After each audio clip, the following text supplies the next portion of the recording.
हम लोग second chapter देख रहे हैं साइंस 1 का, पीरियोडिक क्लासिफिकेशन ऑफ एलिमेंट्स। तो मैं एलिमेंट क्या है मैंने वो बताया, उसके बाद एलिमेंट को क्लासिफाई करने के लिए कौन सा पहला साइंटिस्ट आया, डॉबेराइनर, वो फेल हो गया। उसके बाद आया न्यूलैंड्स, न्यूलैंड्स ने भी क्लासिफाई करने की कोशिश की लेकिन वो भी फेल हो गया। अभी कौन आया, थर्ड साइंटिस्ट मेंडेलीव। याद रखना मेंडेलीव ने सक्सेसफुली एलिमेंट को क्लासिफाई कर दिया। दो साइंटिस्ट फेल हो गए, तीसरा आया मेंडेलीव, डिमिट्री मेंडेलीव, ये सक्सेसफुली क्लासिफाई करने में सक्सेस हो गया। ओके, तो उसका एक्सप्लेनेशन देखते हैं। मेंडेलीव्स पीरियोडिक टेबल, उसके टेबल को बोला गया Mendeleev's periodic table. The Russian scientist Dmitry Mendeleev developed the periodic table of element during the period 1869 to 1872 AD। देखो ये डिमिट्री मेंडेलीव ये रशियन साइंटिस्ट था, उसने एलिमेंट को सक्सेसफुली क्लासिफाई कर दिया। उसको कितने साल लगे, 4 साल लगे, 1869 to 1872।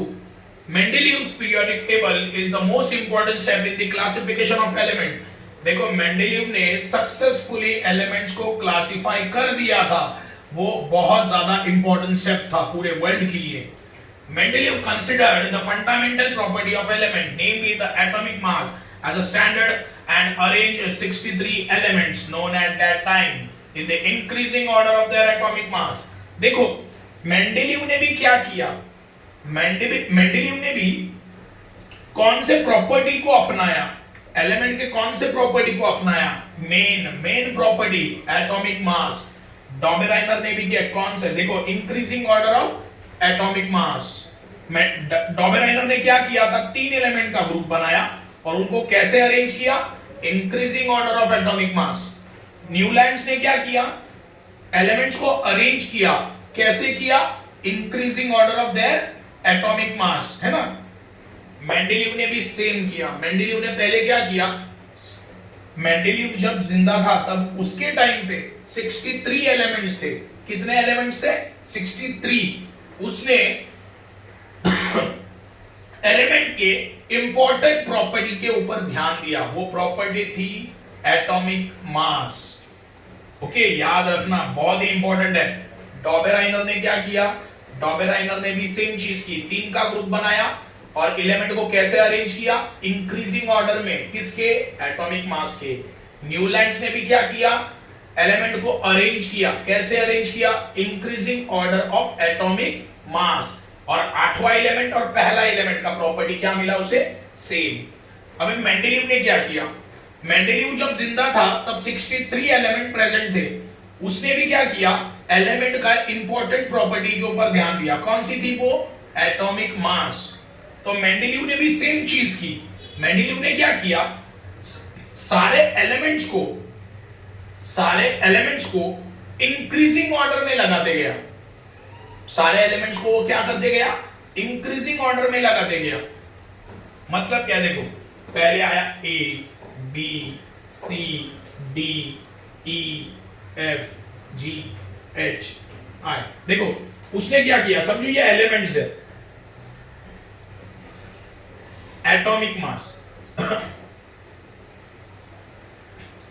ओके, तो इसका समझो 10 है, 11 12 13 14 15 16 17 18। ओके, तो मेंडेलीव ने भी सेम चीज की, उसने सारे के सारे 63 एलिमेंट्स को कैसे लगाया, increasing order of atomic mass.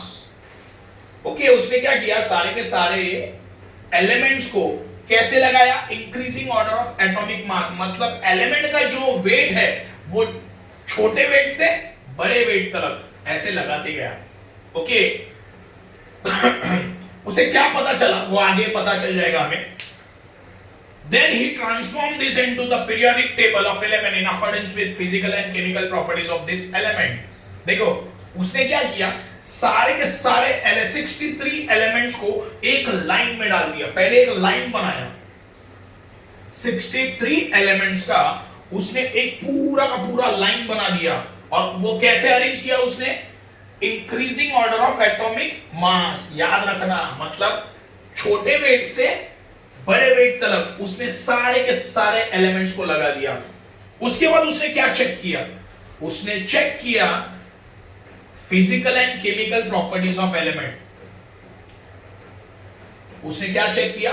Physical and chemical properties of element. मतलब क्या है? पहला स्टेप उसने 63 एलिमेंट्स को कैसे अरेंज किया? Atomic mass, increasing order of atomic मास। ये सब जो वेट है ना, एलिमेंट का वेट है, तो उसने पूरे 63 एलिमेंट को कम वेट से ज्यादा वेट तक लगा दिया। ओके, ये फर्स्ट स्टेप था। उसके बाद उसने क्या किया? चलो अरेंज तो कर दिया, अभी उसने चेक किया एलिमेंट के फिजिकल एंड केमिकल प्रॉपर्टीज। अभी वो फिजिकल एंड केमिकल प्रॉपर्टीज क्या होते थे? देखो यहां पे लिखा है मॉलिक्यूलर फॉर्मूला, फिर हाइड्राइड ऑक्साइड्स ऑफ एलिमेंट, देखो melting point, boiling point, densities, ये है फिजिकल एंड केमिकल प्रॉपर्टीज। देखो फिजिकल एंड केमिकल प्रॉपर्टीज में क्या आता है? Physical and chemical. हम लोग बोल देते हैं कि हाँ ये एलिमेंट का फिजिकल एंड केमिकल प्रॉपर्टी ये है, लेकिन क्या, कौन सा? उसमें क्या क्या आता है? मेल्टिंग पॉइंट आता है, ओके, बॉइलिंग पॉइंट आता है, डेंसिटी आता है, ओके, ये याद रखना है तुम्हें। फिजिकल एंड केमिकल प्रॉपर्टीज में क्या आता है? Melting point, boiling point, densities, oxide, hydrides, ये फिजिकल एंड केमिकल प्रॉपर्टीज होते हैं किसके? एलिमेंट के। तो उसने क्या किया? पहला एलिमेंट लिया, पहले एलिमेंट के physical and chemical properties check किए, फिर दूसरा एलिमेंट लिया, उसके physical and chemical properties check किए। फिजिकल एंड केमिकल प्रॉपर्टीज मतलब क्या? Melting point, boiling point, density, ये हर एक एलिमेंट का चेक करते गया। क्या बोला, समझा? उसने क्या किया? पहला स्टेप क्या किया? उसने पूरे के पूरे 63 एलिमेंट्स को इंक्रीजिंग ऑर्डर में लगाया। किसके? एटॉमिक मास के। समझा? ये एकदम सिंपल स्टेप है, तीनों में भी आ रहा है। देखो डॉबेराइनर ने क्या किया? 3 एलिमेंट को इंक्रीजिंग ऑर्डर में लगाया। न्यूलैंड्स ने क्या किया? एलिमेंट्स को इंक्रीजिंग ऑर्डर में लगाते गया, और 8वां एलिमेंट और पहला एलिमेंट का प्रॉपर्टी क्या मिला? सेम मिला। ये न्यूलैंड्स ने किया। अब ये मेंडेलीव ने क्या किया? उसके वक्त 63 एलिमेंट्स थे, उसने सारे के सारे एलिमेंट्स को इंक्रीजिंग ऑर्डर में एक लाइन में लगा दिया। मैंने क्या बोला, समझा? इसने ये नहीं सोचा, सीधा एक लाइन में 63 एलिमेंट्स थे, 63 एलिमेंट्स को एटॉमिक मास के इंक्रीजिंग ऑर्डर में लगा दिया। मतलब कम वेट से ज्यादा वेट तक लगाते गया, वो पूरे के पूरे 63 उसने कर दिए। उसके बाद उसने क्या किया? मेंडेलीव ने क्या किया? मेंडेलीव ने हर एक एलिमेंट का फिजिकल प्रॉपर्टी चेक किया। मतलब मैंने एलिमेंट ए लिया, उसका physical and chemical property check किया। अभी मैं ए का physical and chemical property check कर रहा हूं, सही है? मतलब मैं क्या चेक कर रहा हूं? ए का मेल्टिंग पॉइंट क्या है, ए का बॉइलिंग पॉइंट क्या है। ओके, चलो ये एग्जांपल ले लेते हैं। देखो physical and chemical property. Okay, A element है, ए का मेल्टिंग पॉइंट है समझो 10 डिग्री सेल्सियस। ओके, बी का बॉइलिंग पॉइंट है समझो 15 डिग्री सेल्सियस। देखो ए का physical and chemical property check किया, तो मुझे क्या मिला? ए का मेल्टिंग पॉइंट कितना? 10 डिग्री। देखो ये एग्जांपल दे रहा हूं। ए का बॉइलिंग पॉइंट क्या है? ए का बॉइलिंग पॉइंट क्या है? 15 डिग्री सेल्सियस। सही है? अभी एलिमेंट ए हो गया। अभी बी का physical and chemical property check. समझो बी का मेल्टिंग पॉइंट है 15 डिग्री सेल्सियस एंड बी का बॉइलिंग पॉइंट है 20 डिग्री सेल्सियस। ऐसे हर एक एलिमेंट का, ऐसे उसने 63 एलिमेंट के physical and chemical property check किए। ऐसे उसने कितने? पूरे के पूरे 63 एलिमेंट के चेक किए। फॉर एग्जांपल वापस एक बार देखते हैं। मैंने ए एलिमेंट का physical and chemical property check किया। मतलब मैंने क्या चेक किया? उसका मेल्टिंग पॉइंट, बॉइलिंग पॉइंट, उसका डेंसिटी, ओके, उसका फॉर्मूला, ये सब मैंने चेक किया। फिर बी का भी मैंने क्या चेक किया? Same physical and chemical property. Physical and chemical property मतलब क्या? Melting point, boiling point, okay, density, ये सारी चीजें मैंने चेक की। ऐसे सारे 63 एलिमेंट का उसने चेक किया। मेंडेलीव ने 63 एलिमेंट का फिजिकल एंड केमिकल प्रॉपर्टी को चेक किया।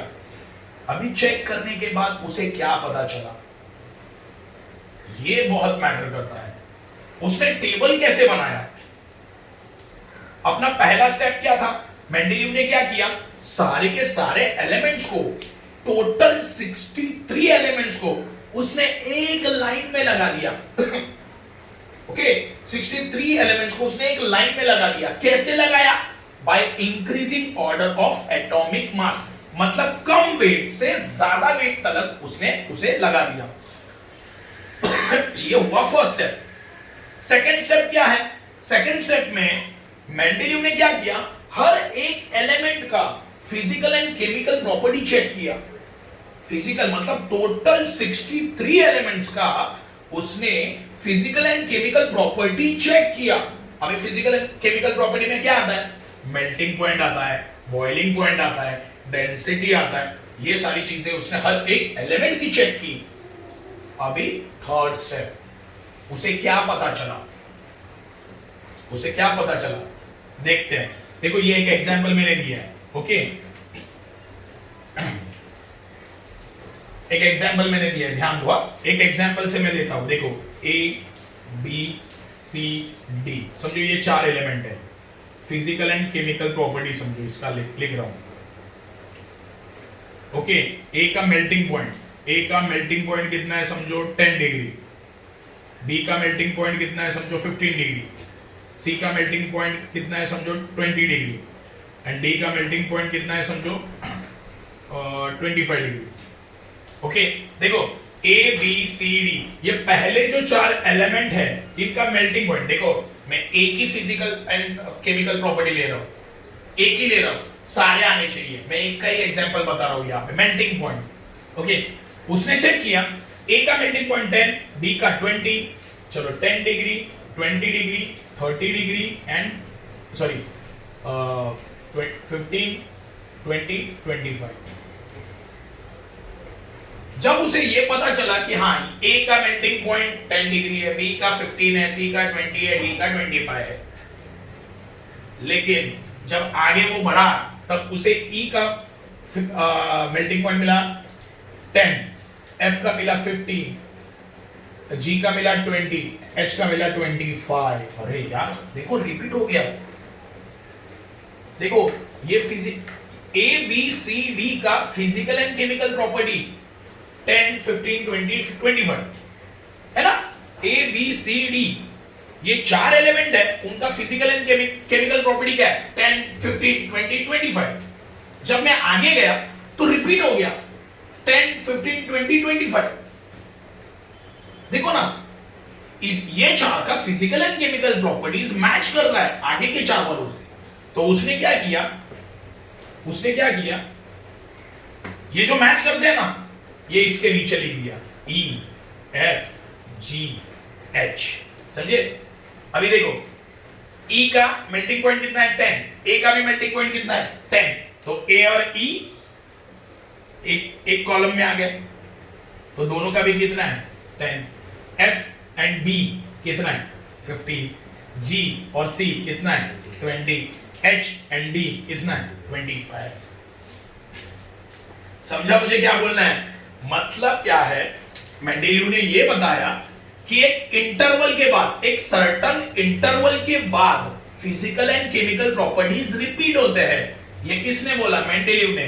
देखो ए बी सी डी, ये चारों के बाद, ये चारों के बाद ये 4 आए, है ना। देखो ये एग्जाम्पल दे रहा हूं मैं, ये ऐसा नहीं है इसमें, लेकिन समझने के लिए मैं एक एग्जाम्पल दे रहा हूं। देखो ये चारों के बाद आगे के 4 आए, सही है, आगे के 4 आए, ओके। और ये चारों का जो फिजिकल एंड केमिकल प्रॉपर्टीज किससे सिमिलर है? पहले के 4 से। मतलब एक सर्टन इंटरवल के बाद, देखो ये 4 के बाद था, मतलब एक सर्टन इंटरवल के बाद फिजिकल एंड केमिकल प्रॉपर्टीज क्या आए? सेम। समझा क्या है? ये थर्ड स्टेप है तुम्हारा। पहला क्या, उसने पूरे 63 एलिमेंट्स को कैसे लगाया? Increasing order of their atomic mass, मतलब कम वेट से ज्यादा वेट तक, ऐसे पूरे के पूरे 63 एलिमेंट उसने लगा दिए। सेकेंड स्टेप क्या है, उसने क्या चेक किया, उसने हर एक एलिमेंट का, टोटल 63 एलिमेंट का उसने फिजिकल एंड केमिकल प्रॉपर्टीज को चेक किया।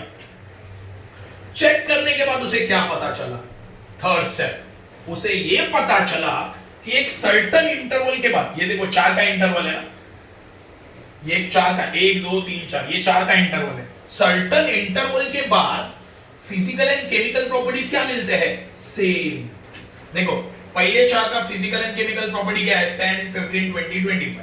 ये 4 के बाद वापस रिपीट हो गया, देखो फिजिकल एंड केमिकल प्रॉपर्टीज 10 15 20 25, है ना। मतलब एक सर्टन इंटरवल के बाद फिजिकल एंड केमिकल प्रॉपर्टीज क्या होते हैं, सेम, रिपीट होते हैं। रिपीट हो गया ना 10 15 20 25। तो मैंने क्या किया, ये चारों को उसके नीचे लगा दिया, तो ऐसे उसने पूरा टेबल बनाया, समझे, ऐसे वो आगे तलक करते गया, समझे, ये उसने किया मेंडेलीव ने। On the basis of this finding Mendeleev stated the following periodic law, उसने बहुत ही इंपॉर्टेंट लॉ बता दिया, वेरी आईएमपी लॉ, ये आता ही है, very IMP. Properties of element are periodic function of their atomic masses. Okay, याद रखना प्रॉपर्टीज, ये स्टेटमेंट देखो बोल्ड लेटर में लिखा है, बहुत ही ज्यादा important. Mendeleev periodic law, properties of elements are periodic function of their atomic mass, मतलब एलिमेंट के जो प्रॉपर्टीज है वो किसके हिसाब से चलते हैं, एटॉमिक मास के हिसाब से चलते हैं। अभी मुझे बताओ प्रॉपर्टीज, कौन से प्रॉपर्टीज एलिमेंट के, फिजिकल एंड केमिकल प्रॉपर्टीज। तुम लोग यहां पे लिख सकते हो, physical and chemical properties of elements are the periodic function of their atomic masses. याद रखना फिजिकल एंड केमिकल प्रॉपर्टीज में क्या आता है, मेल्टिंग पॉइंट, बॉइलिंग पॉइंट, है ना बहुत सारी चीजें हैं ना, डेंसिटीज, हाइड्राइड, ऑक्साइड। ओके, तो properties of element are periodic function, मतलब देखो केमिकल एंड फिजिकल प्रॉपर्टीज किसके फंक्शन है, एटॉमिक मास के, मतलब प्रॉपर्टीज किसके हिसाब से चेंज हो रहे हैं, एटॉमिक मास के हिसाब से प्रॉपर्टीज चेंज हो रहे हैं। ओके, तो ये उसका इंपॉर्टेंट लॉ है। देखो ये टेबल उसने बना दिया। ओके, ये टेबल किसने बनाया है, मेंडेलीव ने बनाया है। देखो याद रखना ये टेबल किसने बनाया है, मेंडेलीव ने बनाया है। आगे देखते हैं क्या है। देखो मेंडेलीव के टेबल के फायदे, merits of Mendeleev periodic table. याद रखना मेंडेलीव ने सारे के सारे एलिमेंट्स को प्रॉपरली अरेंज कर दिया, मेंडेलीव बन गया सक्सेसफुल मैन। ओके, बहुत बड़ा नाम बन गया साइंस में, मेंडेलीव का बहुत बड़ा नाम बन गया, वो सक्सेसफुली क्लासिफाई कर चुका था एलिमेंट को। तो उसके टेबल के फायदे क्या थे, वेरी आईएमपी पॉइंट। याद रखना ये चैप्टर का सबसे इंपॉर्टेंट फेज चल रहा है। क्या है देखो, since science is progressive there is a freedom in science to revise the old inferences by using more advanced mean and method of doing experiment. These characteristics of science are clearly seen in the Mendeleev periodic table. देखो science में होता क्या है normally, देखो डॉबेराइनर ने experiment किया, classify करने की कोशिश की, वो फेल हो गया। न्यूलैंड्स ने भी क्या किया, क्लासिफाई करने की कोशिश की, वो भी फेल हो गया। तो मेंडेलीव ने क्या किया रहेगा, मेंडेलीव ने वो दोनों के एक्सपेरिमेंट का स्टडी किया, और जब मेंडेलीव प्रेजेंट था तब नई एडवांस टेक्निक तो होगी ना। देखो डॉबेराइनर सबसे पहला, ओके, उसने जब ट्राई किया तो ज्यादा एडवांस कुछ नहीं होगा टेक्निक वगैरह साइंस में। न्यूलैंड्स ने भी जब ट्राई किया तब भी साइंस में कोई ज्यादा इंप्रूवमेंट नहीं होगा जब, लेकिन मेंडेलीव ने जब ट्राई किया तब उसके बाद थोड़ा बहुत साइंस का इंप्रूवमेंट हो चुका था, नई नई टेक्निक थी। तो ये मेंडेलीव ने क्या किया, ये दोनों के एक्सपेरिमेंट के स्टडी किए। ये दोनों फेल क्यों हुए, उसका स्टडी किसने किया, मेंडेलीव ने किया, और एडवांस टेक्निक यूज करके उसने क्लासिफाई कर दिया। While applying the law that the property of element are periodic function of their atomic masses to all the non-elements, Mendeleev arranged the element with thought that the information available till that was not final, but it could change. As a result of Mendeleev periodic table demonstrated the following merits. देखो Mendeleev ने सारे, देखो statement क्या बोल रहे हैं वो देखते हैं। मेंडेलीव ने एक लॉ बनाया। देखो पहला जो स्टेटमेंट है वो क्या बता रहा है? पहला स्टेटमेंट बता रहा है कि डॉबेराइनर और न्यूलैंड्स ये दोनों भी फेल हो गए, सही है। तो मेंडेलीव ने क्या किया? मेंडेलीव ने वो दोनों फेल क्यों हुए, उन्होंने क्या स्टडी किया था, उसका स्टडी अच्छे से किया। ओके, मतलब डॉबेराइनर ने क्या स्टडी किया, क्या एक्सपेरिमेंट किए, उसका इंफॉर्मेशन मेंडेलीव ने लिया। न्यूलैंड ने क्या स्टडी किया था, क्या एक्सपेरिमेंट किया, उसका स्टडी मेंडेलीव ने किया। समझे?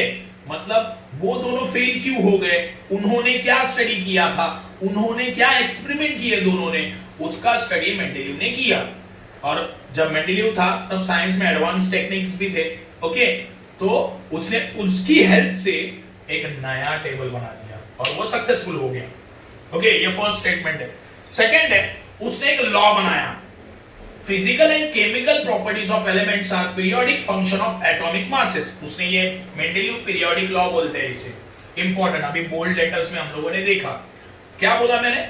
Physical and chemical properties of element, मतलब एलिमेंट के फिजिकल एंड केमिकल प्रॉपर्टीज। अभी एलिमेंट के फिजिकल एंड केमिकल प्रॉपर्टीज कौन से हैं? अभी मैंने बोला melting point, boiling point, densities, है ना।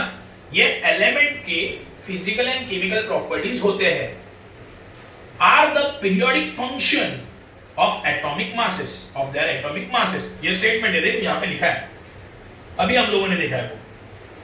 Properties of element are periodic function of their atomic masses. इसका मतलब है एलिमेंट के जो प्रॉपर्टी होते हैं वो किसके हिसाब से चलते हैं? एटॉमिक मास के हिसाब से चलते हैं। क्या बोला समझे? मतलब किसके ऊपर डिपेंड है? एटॉमिक मास के ऊपर। मतलब क्या है? किसी भी एलिमेंट का जो प्रॉपर्टी है वो किसके ऊपर डिपेंड है? उसके एटॉमिक मास के ऊपर। देखो एक एग्जांपल लेते हैं, समझो हाइड्रोजन एटम। ओके, हाइड्रोजन एक एलिमेंट है, इसमें क्या है? Proton and neutron. Okay, proton and neutron. तो हाइड्रोजन की जो प्रॉपर्टीज है, हाइड्रोजन के जो प्रॉपर्टीज है वो किसके ऊपर डिपेंड है? हाइड्रोजन के जो प्रॉपर्टीज है ये किसके ऊपर डिपेंड है? ये डिपेंड है हाइड्रोजन के एटॉमिक मास के ऊपर।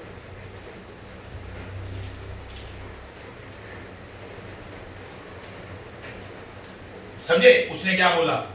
हाइड्रोजन के जो प्रॉपर्टीज है वो किसके ऊपर डिपेंड है? एटॉमिक मास, मतलब हाइड्रोजन के वेट के ऊपर है। एक लाइट एग्जांपल देता हूं, ह्यूमन बॉडी। देखो अभी थोड़ा सा आइडिया है तो बता देता हूं।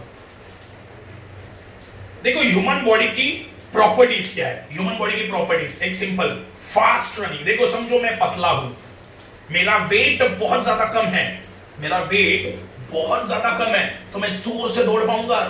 दौड़ पाऊंगा, सही है। अगर मेरा वेट बहुत ज्यादा है, मैं जोर से दौड़ पाऊंगा क्या? नहीं। तो रनिंग बन गया एक प्रॉपर्टी, और रनिंग किसके ऊपर डिपेंड है? वेट के ऊपर। सही है, सही है ना। कम वेट हुआ तो मैं फास्ट दौड़ सकता हूं, लेकिन मेरा वेट अगर बहुत ज्यादा हुआ तो मैं फास्ट दौड़ सकता हूं क्या? नहीं। मतलब running is depends on weight. तो रनिंग बन गया प्रॉपर्टी एंड वेट बन गया तुम्हारा एटॉमिक मास। समझे? तो प्रॉपर्टीज ऑफ एलिमेंट्स, देखो रनिंग प्रॉपर्टी हो गया, है ना, और वेट बन गया एटॉमिक मास। तो रनिंग किसके ऊपर डिपेंड है? वेट के ऊपर ना। वैसे ही प्रॉपर्टीज किसके ऊपर डिपेंड है? एटॉमिक मास के ऊपर। समझे ये? तो properties of elements are periodic function of atomic masses. मतलब उस प्रॉपर्टीज किसके ऊपर डिपेंड है? एटॉमिक मास के ऊपर।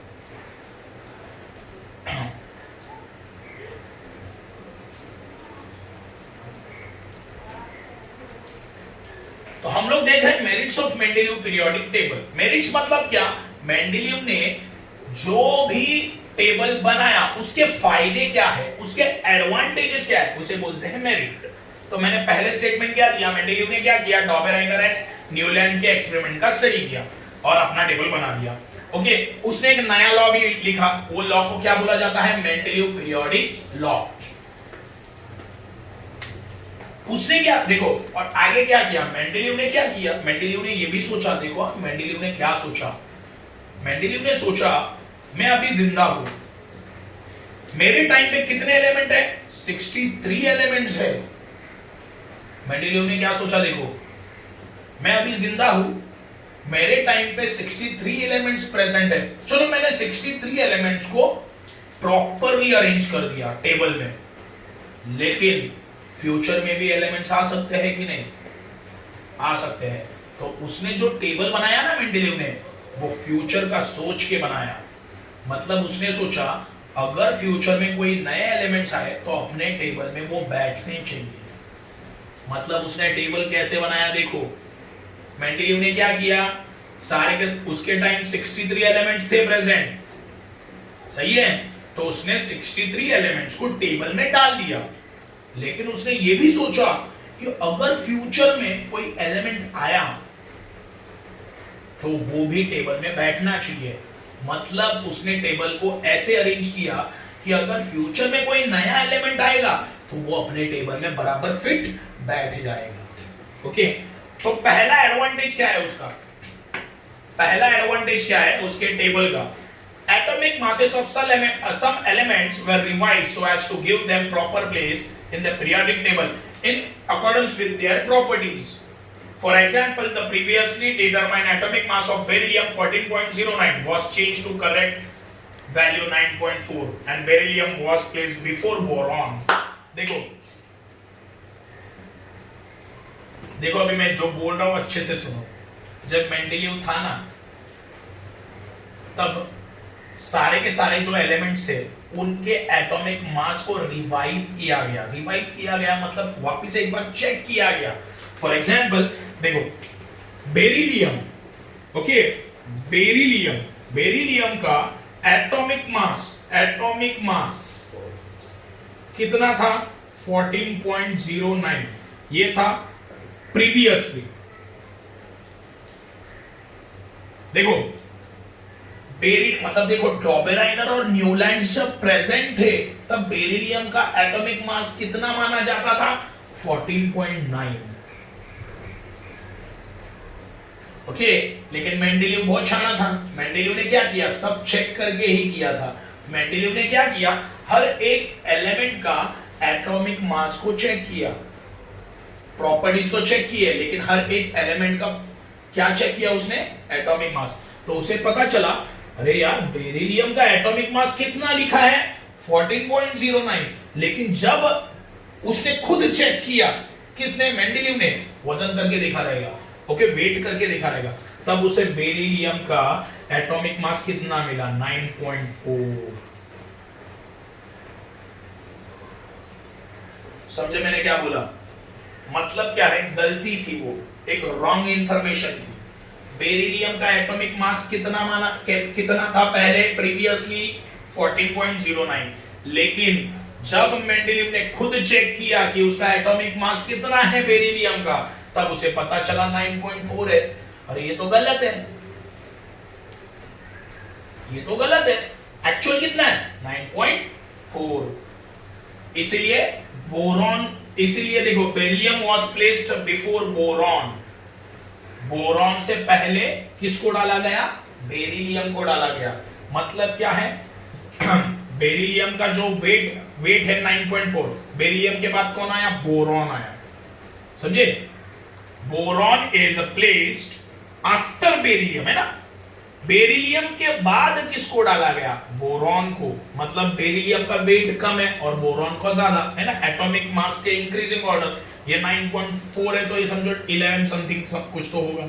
ओके, तो पहला पॉइंट क्या बोलता है, पहला पॉइंट ये बोलता है कि सारे के सारे एलिमेंट्स के एटॉमिक मास को चेक किया गया, रिवाइज किया गया। रिवाइज मतलब चेक किया गया मतलब क्या है, देखो डॉबेराइनर के वक्त जो एलिमेंट्स थे, न्यूलैंड्स के वक्त जो एलिमेंट्स थे, उनके जो वेट है, एटॉमिक मास है। देखो वो टाइम, पुराने टाइम में इतनी अच्छी टेक्निक या साइंस अवेलेबल नहीं था कि वेट को अच्छे से चेक किया जाए, किसी भी एलिमेंट के वेट को अच्छे से चेक किया जाए। फॉर एग्जांपल देता हूं, देखो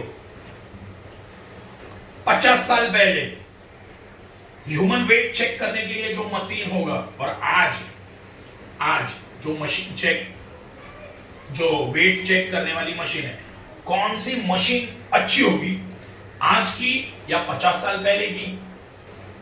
आज की ना। सिंपल लॉजिक है, देखो मुझे ह्यूमन वेट को चेक करना है, समझो हमारे बॉडी का वेट को चेक करना है, समझो आज जो मशीन अवेलेबल है और 50 साल पहले जो मशीन अवेलेबल थी, कौन सी मशीन सबसे परफेक्ट वेट बताएगी? आज की मशीन 50 साल पहले की बताएगी क्या? नहीं, थोड़ा आगे पीछे बताती रहेगी, समझे?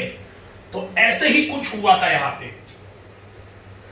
कि जब न्यूलैंड्स, अपना डॉबेराइनर, ये जब प्रेजेंट थे तब साइंस इतना आगे नहीं था।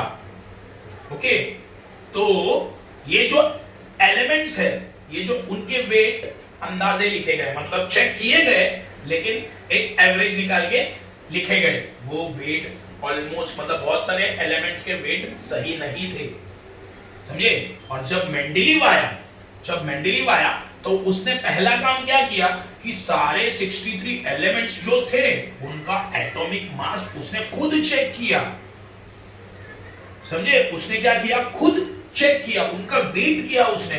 तब उसे ये पता चला कि साला बेरिलियम जो है उसका वेट कितना लिखा गया था पहले, 14.09, और जब मेंडेलीव ने खुद चेक किया उसका वेट तो कितना निकला? 9.4। इसीलिए बेरिलियम को किससे पहले लिखा जाता है? बोरॉन से पहले। बेरिलियम पहले आएगा, बाद में बोरॉन एलिमेंट आएगा। Second, Mendeleev kept vacant places in the periodic table for element not discovered till then. Three of these unknown elements were given the name Eka boron, Eka aluminium and Eka silicon from the known neighbors, and their atomic masses were indicated as 44, 68 and 72 respectively.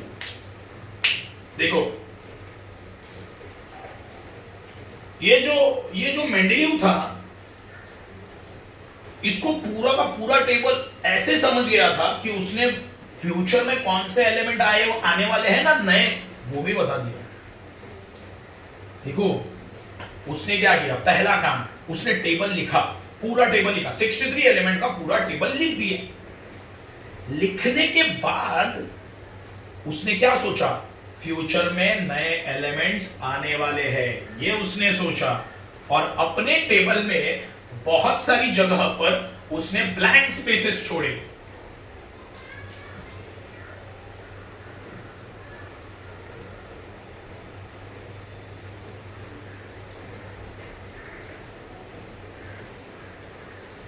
देखो blank spaces उसने अपने table में क्या किया? बहुत सारी जगह पे क्या छोड़े? Blank spaces. देखो ब्लैंक स्पेस है, ब्लैंक स्पेस है, ब्लैंक स्पेस है।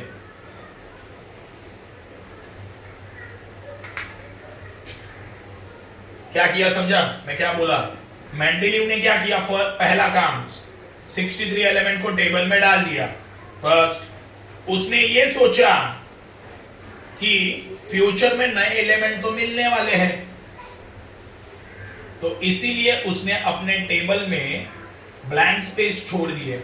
लेकिन उसने जहां पे ब्लैंक स्पेस छोड़े ना, एकदम एक्यूरेट पोजीशन था, तो वो मतलब जो भी नया एलिमेंट आया ना, वो बराबर वही प्लेस पे जाके बैठा, समझे? इतना उसका दिमाग तेज हो गया था कि अगर फ्यूचर, उसको ये पता था। फॉर एग्जाम्पल यहां पे देखते, देखो मैंने यहां पे समझो ब्लैंक स्पेस छोड़ा है, यहां पे ओके, यहां पे ब्लैंक स्पेस छोड़ा है। मुझे पता था ये दोनों के बीच में यहां पे एक एलिमेंट आएगा ही आएगा, मेंडेलीव को ये पता ही था, पहले से ही पता था ये दो एलिमेंट के बीच में यहां पर एक एलिमेंट आएगा ही आएगा। बराबर यहां पे उसने ब्लैंक स्पेस छोड़ा है। क्यों?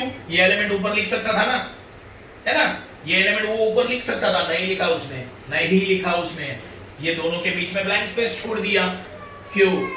देखो मेंडेलीव ने ऑलरेडी उसको ये टेबल इतने से, ये एलिमेंट उसको इतना अच्छे पता चल गए थे ना, उसने फ्यूचर का भी बता दिया था।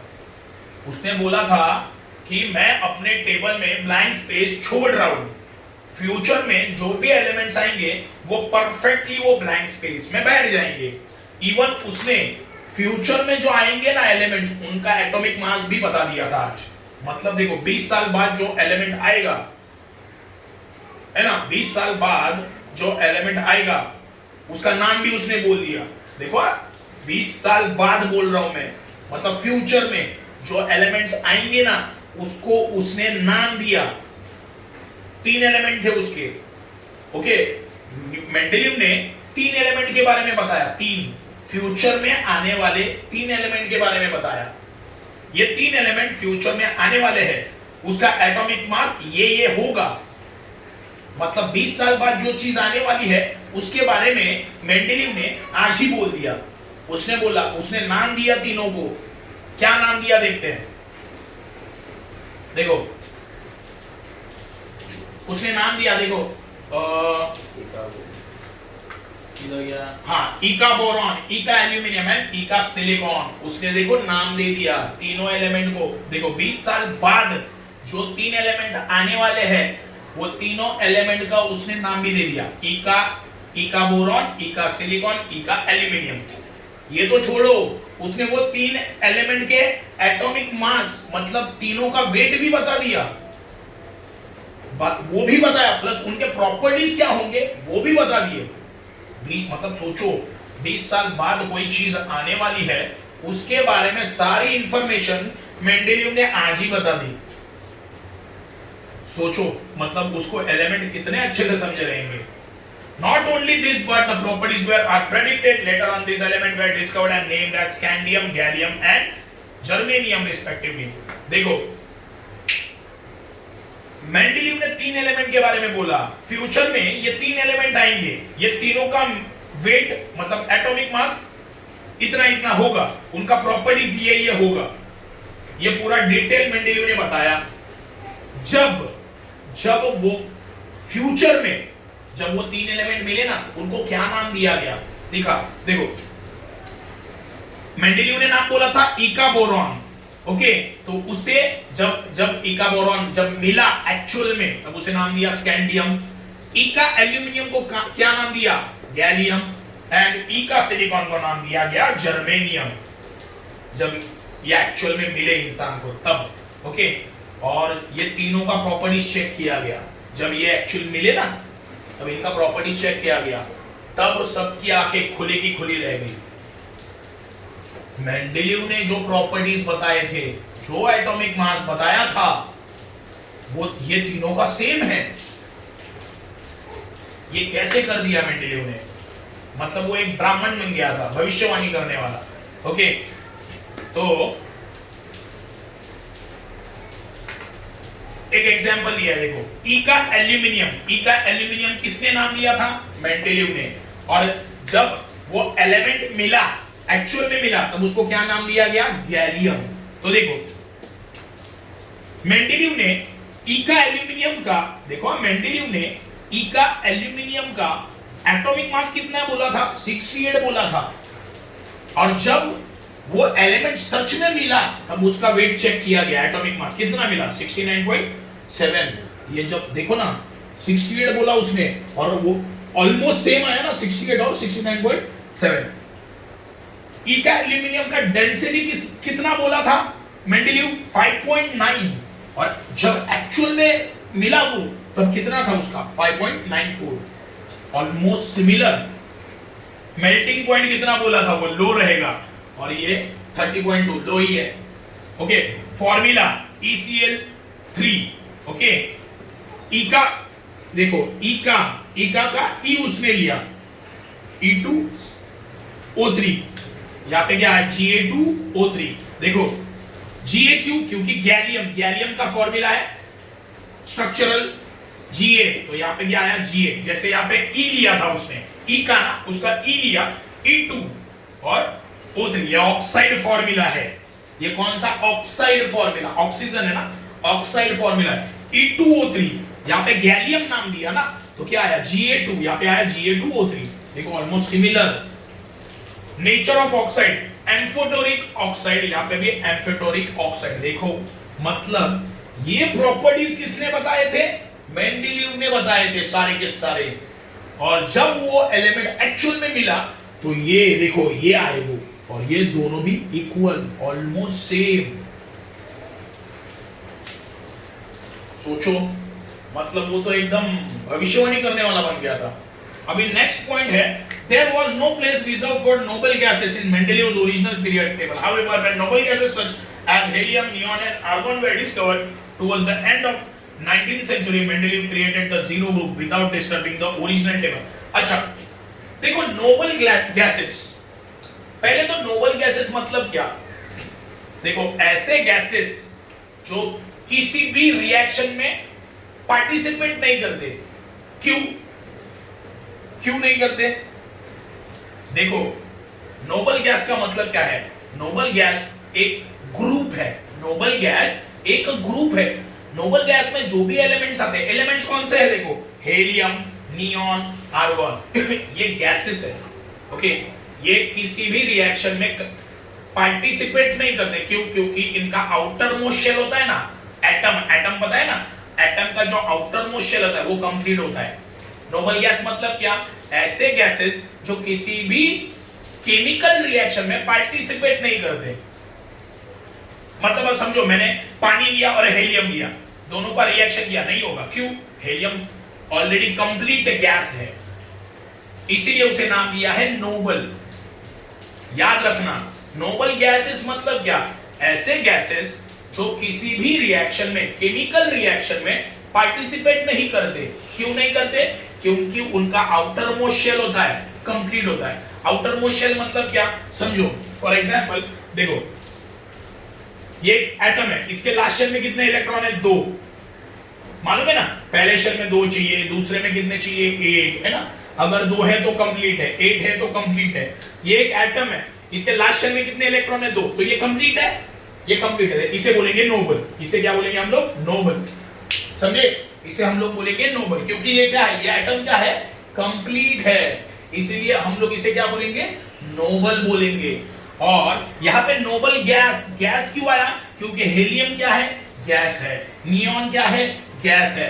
आर्गन क्या है? गैस, इसीलिए उन्हें बोला गया नोबल गैस। और ये जितने भी नोबल गैसेस है, इनका आउटर मोस्ट शेल क्या है? कंप्लीट है।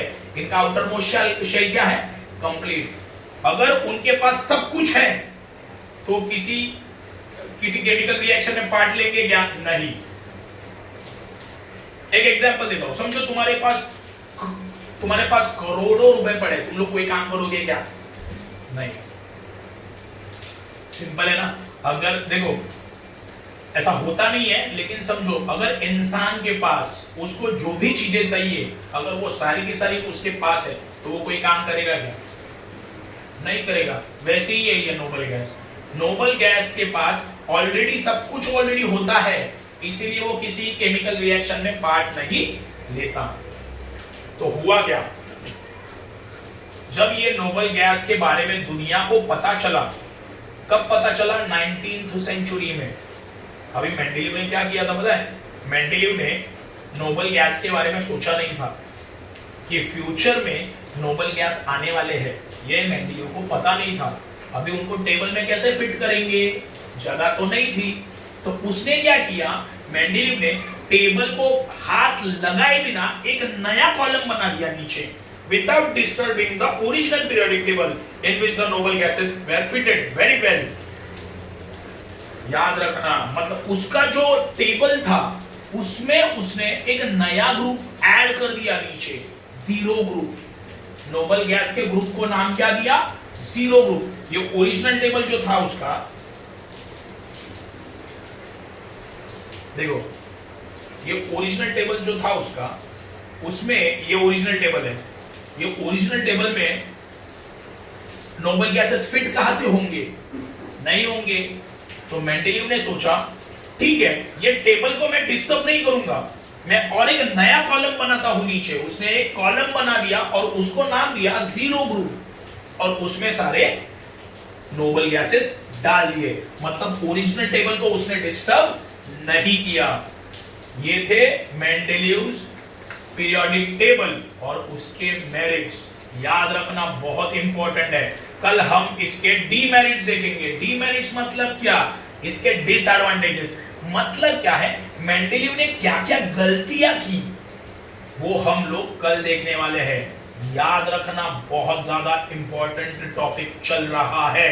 ये चैप्टर से रिलेटेड सारे वीडियोस पहले देख लो, फिर ये वीडियो देखना है तुम्हें। ऐसे ही रोज रिवाइज करना है। कल मैं जो वीडियो भेजूंगा उससे पहले तुम्हें ये चैप्टर के सारे वीडियोस देखने ही पड़ेंगे। साइंस 1 का सबसे इंपॉर्टेंट चैप्टर चल रहा है, याद रखना ये। ओके, ठीक है।